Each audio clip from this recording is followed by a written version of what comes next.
una vez más para compartir la palabra del Señor y dispuestos cada uno de nosotros para recibir de parte del Señor un alimento que nutra nuestra vida espiritual. Si aprovechemos cada espacio, cada tiempo, cada oportunidad en que Dios nos habla. Y hoy quiero compartir con ustedes un tema que creo que es muy necesario para este tiempo, un nuevo comienzo. Pensar en que las cosas que estamos viviendo, pues es circunstancial y no serán para toda la vida. Un nuevo comienzo.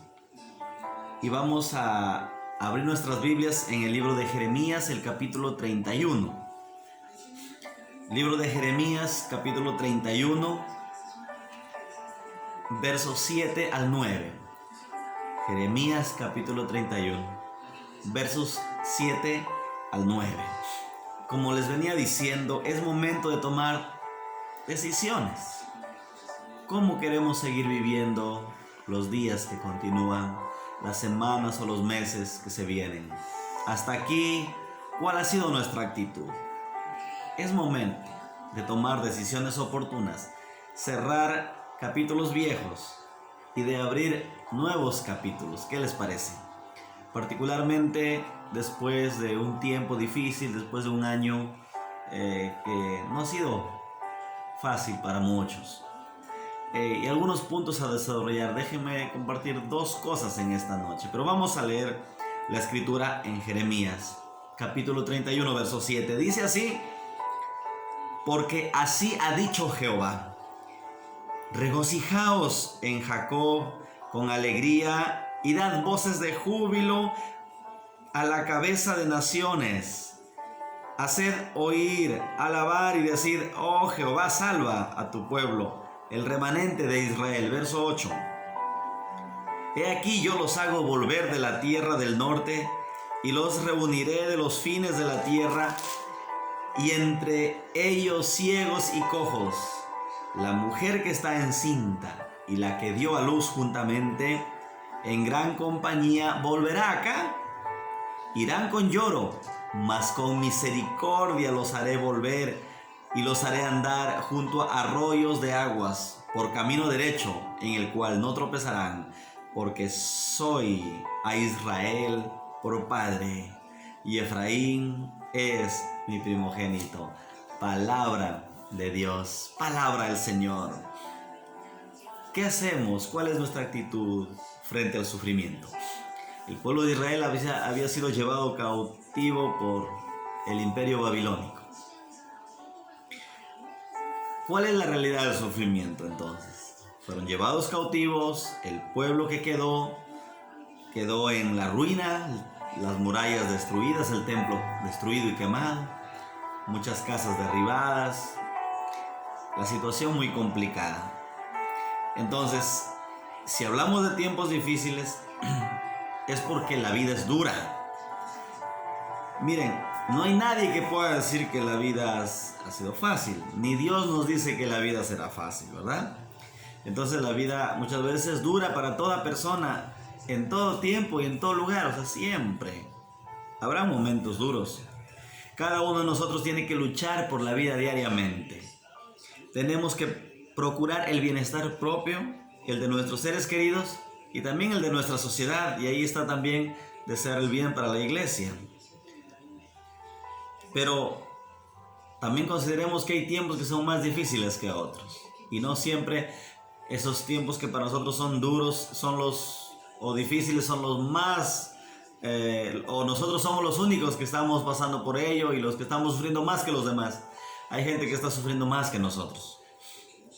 En el caso del contexto de este pasaje bíblico que hoy hemos leído, el pueblo de Judá había sido conquistado por el imperio de Babilonia. Los ejércitos extranjeros habían ocupado la tierra santa manchándola de sangre, y el liderazgo del pueblo fue deportado a campos de concentración en Babilonia. Esto, miren, dejó al pueblo dividido entre la masa de gente pobre que permanecía en Judá bajo el mandato militar extranjero y el liderazgo encarcelado. Los dejó pues lejos de su tierra, ¿no? Cuando les lleva a la gente que gobernaba, como en el caso de Daniel, de sus amigos que pertenecían a la clase alta, a los gobernantes. Muy bien, también podemos notar la destrucción de Jerusalén, la ocupación militar de Judá y la deportación del liderazgo del pueblo dejó a los judíos en una profunda crisis.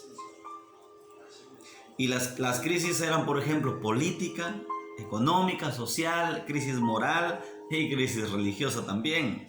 Entendiendo que lo religioso para los judíos era pues todo. Tal parecía entonces que el pueblo no tenía esperanza alguna. Esa era la forma de cómo se veía la situación.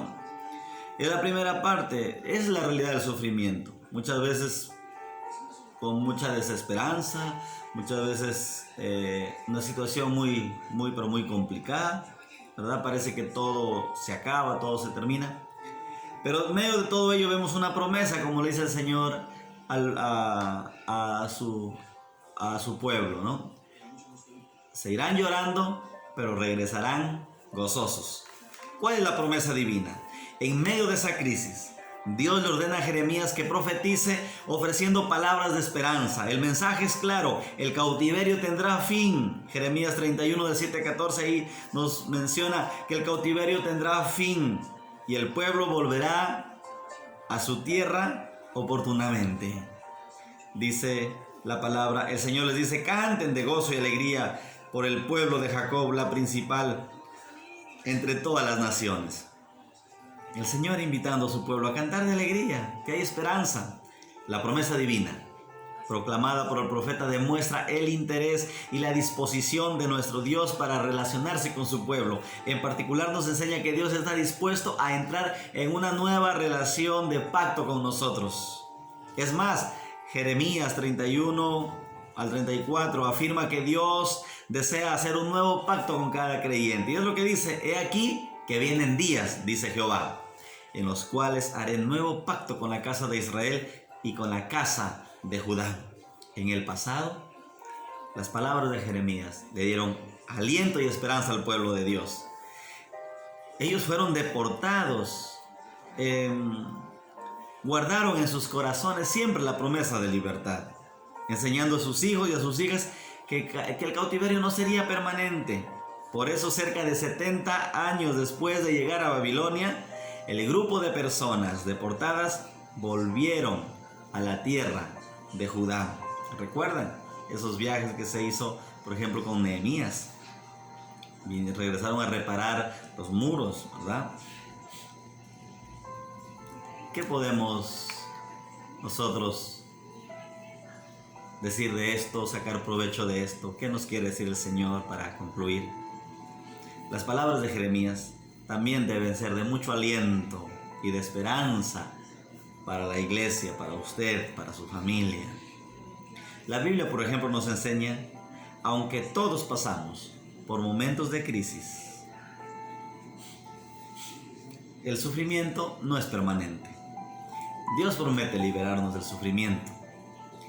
Ese sufrimiento muchas veces causado por el pecado. A veces las enfermedades es producto y consecuencia de nuestro pecado. Y Dios promete liberarnos de algún tipo de violencia que estemos pasando. Él promete liberarnos de las consecuencias de la maldad o de cualquier maldad contra nosotros. Y más importante aún, Dios desea hacer un nuevo pacto con su pueblo. ¿Qué le quiere decir usted esta noche al Señor? Pero yo le quiero decir, Señor, mi casa y yo, o yo y mi casa, serviremos, mi Dios, y me tomo de tu mano y hago pacto esta noche contigo de que las cosas estarán bien y que yo seré tu hijo y tú serás mi Dios, mi Padre. Para entrar en esta relación debemos examinar nuestras vidas. ¿Qué tenemos que dejar de hacer? ¿Qué tenemos que comenzar a hacer? ¿Qué tenemos que volver a hacer? Como le dijo el Señor a la iglesia de Éfeso, vuelve, ¿no? Arrepiéntete. Ve de dónde has caído y arrepiéntete, ¿no? ¿Qué tendremos que dejar nosotros? Respondamos con amor a la oferta divina, renovando nuestro pacto con Dios en el nombre de Jesús. renueve su pacto con el Señor. Ore con Dios y diga al Señor: yo renuevo ese pacto contigo de vivir en santidad, de vivir en integridad, de amarte siempre. Vamos a orar en nuestras casas. Tengamos un tiempo de oración. Si podemos, hay que doblar rodillas. Oremos por la iglesia, por tanta necesidad. Que Dios nos siga ayudando y sosteniendo. Que en Él siempre hay esperanza. Amén. Que Dios te bendiga.